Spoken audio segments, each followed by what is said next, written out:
Welcome back. Now the next section down from the question bank is your builder. And these are various elements that you can add to your survey or individual questions. Now one thing that you can do is you can add an introductory page to your survey, and you can scroll all the way to the bottom. You're going to see a link here that says intro page. You're just going to click add at this element. You'll see then that you have an introductory page then added to your content.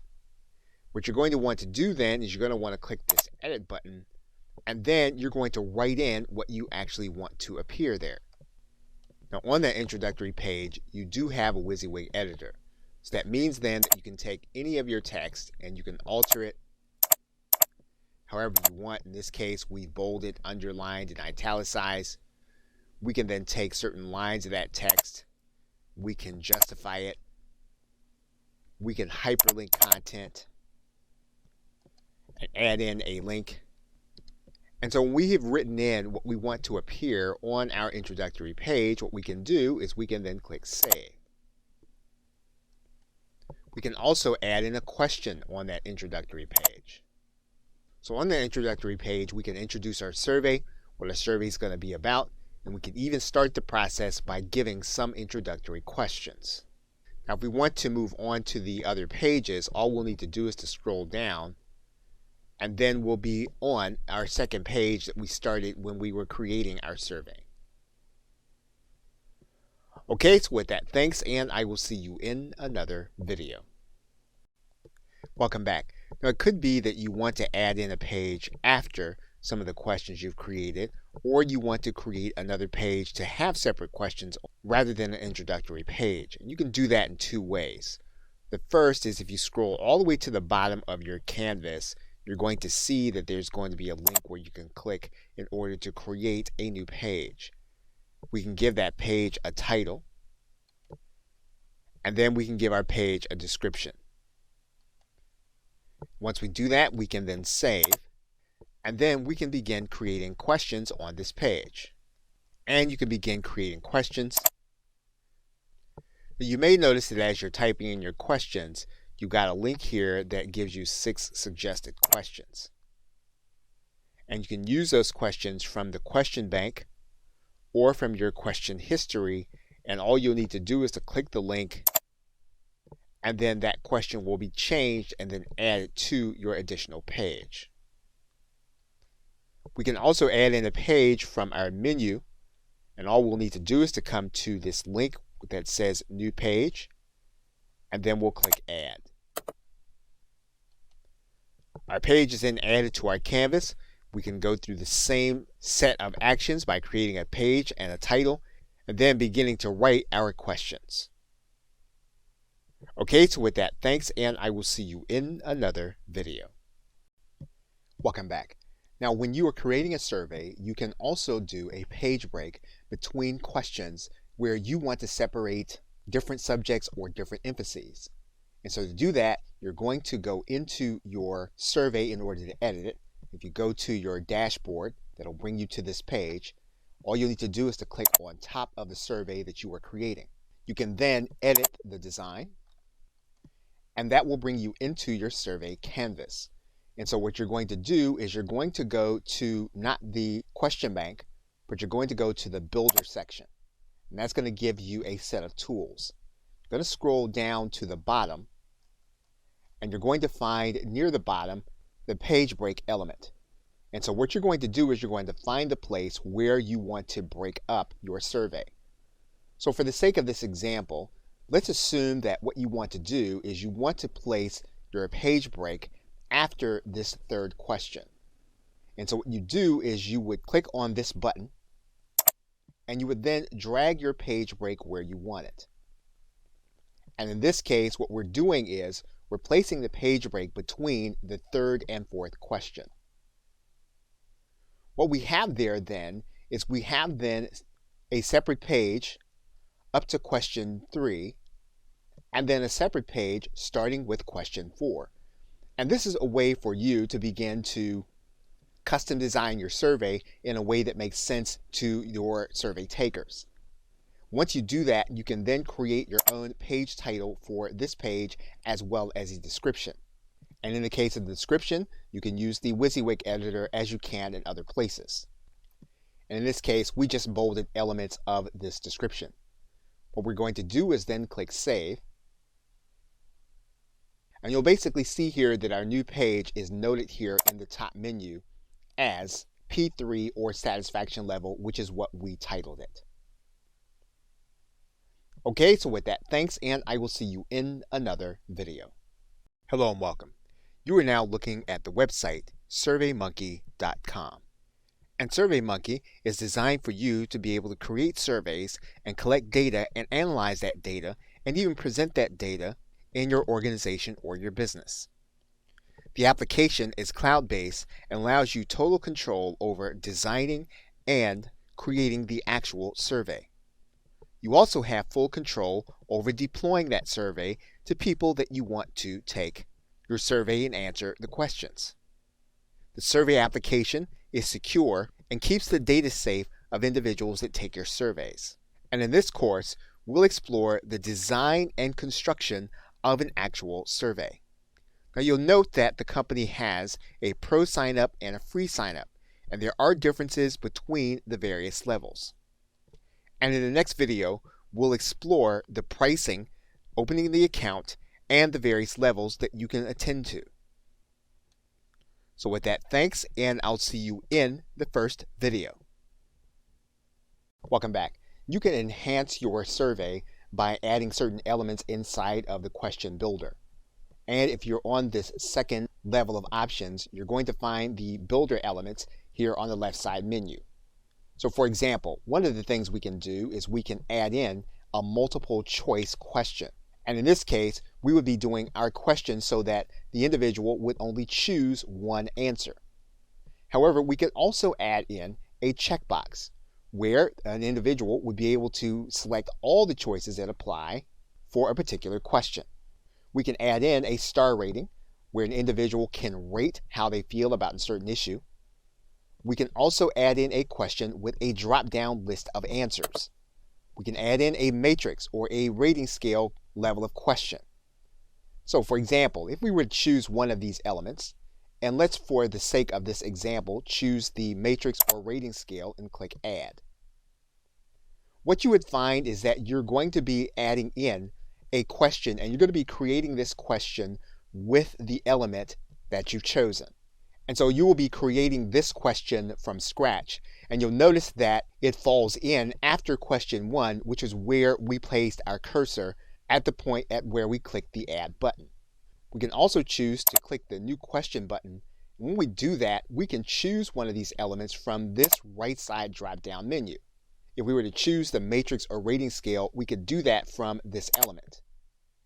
That will give us the same range of choices in order to create the kind of question, in this case for question 2, in this area. Okay, so with that, thanks, and I will see you in another video. Welcome back. Now, still working in the builder element, we can create questions with a ranking element. And if we add in the ranking element, what we're doing is we're asking the respondents to rank a list of options that we give them in the order of priority. Now, if you want to use a Net Promoter Score for customer satisfaction, this is a trademarked term, and you'll want to learn more about the Net Promoter Score before you use this kind of question. So the third element you can add in here is going to be the image choice. So basically what you're going to do is you're going to set up an element, and you're going to ask your respondent to choose one of the elements as their answer or the right answer. So in this case, let's assume that we chose this image choice, and we were to add this kind of question to our canvas. And so what we would do is structure our question. In this case, we have the option of uploading our image or using an image already at an existing URL. In this case, we're going to upload 2 images to this element. In this case, we have options available to us for this particular kind of question. If we're going to use this as a quiz, we have options for the quiz. Once we've completed what we're going to be doing with this question, what we're going to do is click the Save button. So you can add in 4 more kinds of questions to your survey. Okay, so with that, thanks, and I will see you in another video. While still working in the Builder section, you can also add in a comment box. Now, the comment box is a place where you write a question and you can give your respondent the opportunity to write an answer back to you. Now, you can similarly add in a single text box. You can be specific with your single text box so that if you want a numerical answer or you only want an answer at a certain length, you can do that with the single text box where the comment box is going to be open-ended. You can create a question with a slider. And the slider is going to give your respondents the opportunity to use a slider to determine how they feel about a certain question. They can take the slider and move it toward the number or value that they feel closest represents what they feel. In some cases, you may want to use multiple text boxes. And what this will do is this will give your survey respondent the opportunity to write in more than one box for a particular question. As you can see, the example here is, what are your 3 favorite ice cream brands? And they can write in their first, second, and third favorite. And of course, we can add any of these elements to the canvas. So for example, if we were to add in the single text box, what you'll see here is that we can write in our question. And as is the case with every question, we can also use the options button. Now, if we click the options button, what we can do is we can say that we want to require a certain answer. We can also validate the answer for a specific format. So for example, we could say that the answer should be a specific length, or we can say that we want it to be a whole number between 0 and 100. And we also have elements to adjust the question layout as well as A/B testing. Okay, so with that, thanks, and I will see you in another video. Welcome back. Still within the Builder section, what we can do is we can add in date and time related questions. We can ask someone when they want something. You'll see the example question here is, when do you prefer to eat the following ice cream flavors? That individual will then be able to write in a specific time in the hour and minute format or in the month and day format. We can also set up questions to collect contact information, and we can do that here inside of this element. Now, when we're creating our pages, what we may want to do is we may want to add in some text in a particular area, even if it isn't at the beginning of a page. For example, we may want to add in some specific text, in this case between questions 4 and 5. What we would do then is we can then add in this text, and then SurveyMonkey will then add in the question. And once we type this in, we can move this element by clicking the Move button. We can determine which page we want it on, and then we can determine when we want it to appear on our page. So in this case, we can say that we want this question to be moved onto page 2. We can say we want it before a certain question, and then we can click Move Question. And you'll see now that our text has been moved between these 2 questions. We can do the same thing with any image. We can add in an image where we want on the page. What we'll need to do is to click the Add Image button. That will give us the image here. We'll need to get our file. We'll then click Save Image to our page. We can then move that image to the position where we want it to be inside of our survey. Okay, so with that, thanks, and I will see you in another video. Welcome back. Now, you've seen the question bank. You've also seen the Builder element. There is a third element on the way down on the left side menu where you can control the appearance of your survey. And if you click that link, you're going to get a different level of elements that you can control. You have both settings and you have overall themes. Now, with the free version, you can use some of the standard themes that SurveyMonkey has available. And you'll notice then that what's called the jungle theme is the default theme. But you can change that theme to something else. For example, we can change that theme to what's called the midnight theme. So if we click on this link, you'll notice then that background changes. Once we've changed the theme, we can go to the settings element. And what you'll notice is that if you hover over these elements, these are going to be part of the paid elements that you can change in the theme. So if you want to change these elements, you'll need to have one of the paid versions. But you can choose and control your theme's appearance by using one of the themes inside of SurveyMonkey's Elements of Themes. Okay, so with that, thanks, and I will see you in another video. Welcome back. In addition to the question bank, the builder, the designer, and the logic area, you also have what are called survey options. I'm going to click on that link, and you can basically add in some elements to your survey to give the entire survey a different feel. So for example, you can make sure that your survey only shows one question at a time if you enable that element. You can make sure that your survey title shows at every paragraph. You can add in an exit link to different elements of your survey. You can make sure that your survey respondent understands how much time or how many more questions they have before they have completed your survey. And you can make sure that they see page titles, or you can make it so that they don't see page titles. You can make it so that your survey respondents see page numbers or that they don't. You can also make sure that they see question numbers, or you can make sure that they don't see question numbers. So basically, these survey options are different elements you can add to your survey based on how you want it to appear to the person taking it. Okay, so with that, thanks, and I will see you in another video. One of the elements within the survey options gives you the ability to format your questions as if they were a quiz. And you can do that within the options by clicking the link. And then you'll notice that what you'll need to do is that you'll need to enable quiz mode. And what this will do is this will give your respondents the opportunity to see what their correct answer should have been. Now, the free version gives you two options. You can choose to display or not display the quiz results. If you choose to display your quiz results, you can show answers to all of the incorrect responses that the respondents give. Now, if you want the respondents to get feedback on the quiz, that is part of the paid version, but it is something that you can do with SurveyMonkey. And if you are going to use the quiz, one element that you're going to want to be aware of will be inside of the text or the images.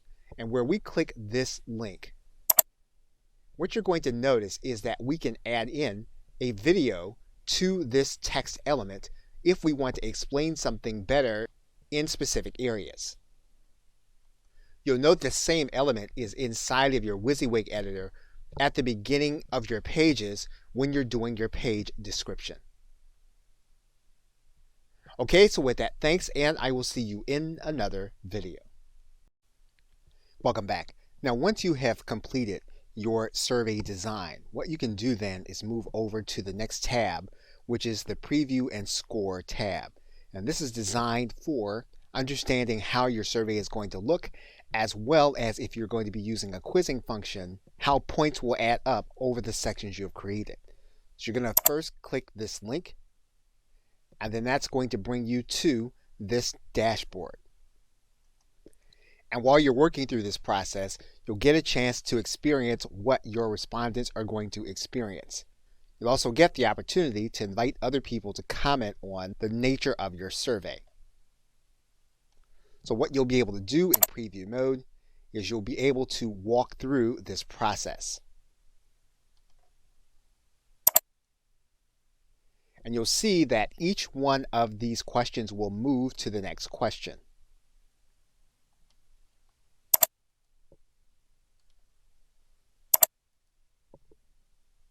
And in this case, we'll click Next.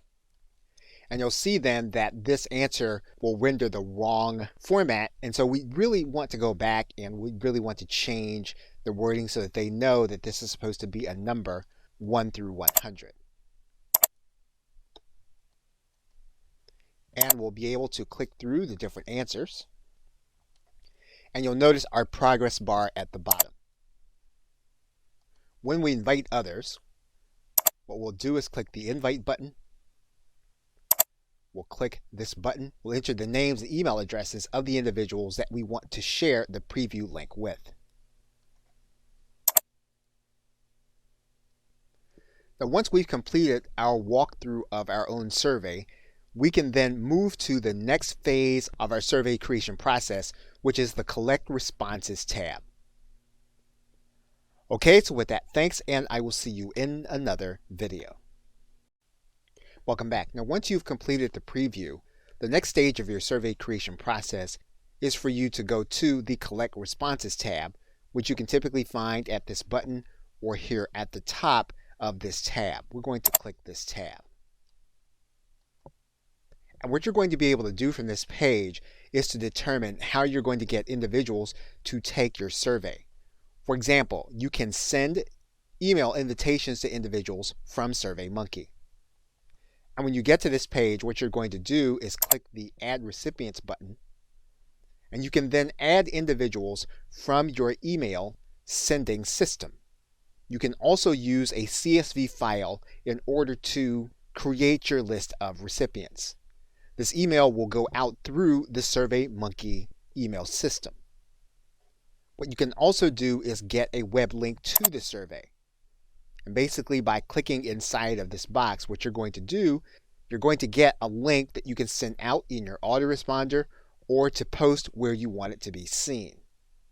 You can also post specifically on any of your social media, including Facebook, LinkedIn, or Twitter. And when you do that, what's going to happen is this is going to open up into a link that you can post to your social media. What you can do is you can turn on your Facebook sharing and any of the other elements. But in order to share using Twitter or LinkedIn, all you'll need to do is to click these buttons that'll share this link in those social media platforms. You can also embed the survey on your website by clicking this link. What you can do is you can take the HTML of the survey and embed it right into your website. You can embed the HTML code for a pop-up invitation. You can also embed the HTML code for a pop-up survey. For example, by clicking the embedded survey, you'll be able to see it. You'll be able to review the options, and then you'll just click Install Code. And you'll be able to take this code, copy it, and then go to your actual website. Once you do that, you can then preview the code, and you'll then see your survey inside of your website. What you can also do is to manually enter the responses for certain individuals, as well as to use Facebook Messenger. Okay, so with that, thanks, and I will see you in another video. Welcome back. Now, once you have built custom areas to collect your surveys, what you can then do is to go to the next tab over, and that is to analyze results. So you're going to want to click that tab. And obviously, this will be relevant once you have had individuals to take your survey. And this is an actual test that we did from an actual website. When you go through, what you can do is you can review the actual answers by the respondents. And you'll see those answers written here, and you'll see them in formats that'll be according to the way you set up your questions. You can analyze any trends in the data according to question as well as overall. Now, if you're working with other people, you can share the data of this page, and you can do that by clicking this link that says Shared Data Link. And you can give your share a title, and you can determine what's going to be included with the individuals that you're going to be sharing with. You can either choose that this link is going to be private. If you want it to be restricted, that's going to take the upgrade. So in this case, we're going to click Get Link, and that's going to give us this web link that we can use to share with other people the results of our survey collected into the analysis. Okay, so with that, thanks, and I will see you in another video. Welcome back. Now, SurveyMonkey does have various levels that you can purchase as part of their program, or you can just use their free version. So look at the levels. We're going to click Plans and Pricing. Now, as of the recording of this video, you're going to see that this pricing page opens up to a specific URL. However, if you change that URL to reflect the details, you're going to be able to make some comparisons between the free version and the other versions that are available. For example, you'll notice that with the basic version that you are allowed to have a limit of 100 responses per survey, and those levels change obviously depending on how much you are willing to pay. Where you'll also see some of the difference is that the paid versions has a quizzing function that you can use, as well as what's called skip logic, which means that you can direct individuals to specific pages based on how they answer your survey questions. In terms of randomization and split testing, those things are only available in certain levels. Even the first paid level does not have randomization. If you're looking to brand your survey and you're going to be using your logo, you'll need to expect to have to use the paid version to do that. SurveyMonkey will have its footer available on your surveys. However, you can remove that footer if you have one of the paid versions. If you don't mind the footer, but you only want to see a smaller version, you can do that with one of the paid versions. Now in this course, we're going to be working with the free version. So we're going to start the process by clicking this button and signing up. When you first enter your credentials, you're going to be asked some questions by SurveyMonkey.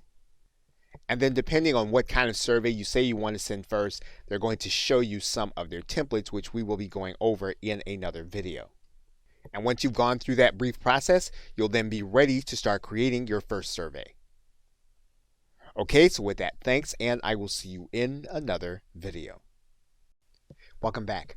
We have now walked through all the basic elements of creating and deploying a survey, starting with the design elements. Once we went through all of the design elements, we then moved to the preview element. Once we went through the preview element, we then moved to collect responses. And then we also analyzed results. Now the final tab that is available to us is to present those results. And as of the recording of this video, it's considered to be a new feature of SurveyMonkey. We're going to click this link. What we're going to do is we're going to click this link that says create a new dashboard. And what you're basically going to be able to do is to choose the elements that you want to add to your dashboard. For example, we can choose to add the data from question 1 to our dashboard. We can then click new dashboard, and then we can name the dashboard. And then we'll be able to find this panel in our dashboard, and we can click this link to look at our dashboard. We can add elements to our dashboard. And once we've added all the questions that we want on a particular dashboard, what we can do is then publish that dashboard. We can then choose to share the dashboard. And then we can copy this link and pass it on to other individuals so that they can see the results of our surveys. Okay, so with that, thanks, and I'll see you either in another video or in another course. Welcome back. Now, SurveyMonkey does not have a traditional affiliate program. They do, however, have a referral program which you can sign up for if you have one of the paid accounts. So to get started, what you're going to do is you're going to go to this help area. That's going to bring you to your search page, and what you're going to type into the search page is going to be discounts. Now, as of the recording of this video, if you see these search results, there will be 3. You're then going to click on discounts. What you'll then see is that you can click straight to referral discounts. It'll take you to this page, and basically what you're going to see is you're going to see 2 links. You're going to see one for the terms of service and another one for your refer a friend tab. What we're going to do is going to click this tab. Now you'll notice that you'll only be allowed to sign up for this program if you have a paid plan. And what you'll see is that when you begin to have other individuals you're referring and they activate, the maximum that you can receive would be 100% off of your subscription bill. So you will want to read the rest of the referral program terms of service before you get started. Okay, so with that, thanks, and I will see you in another video.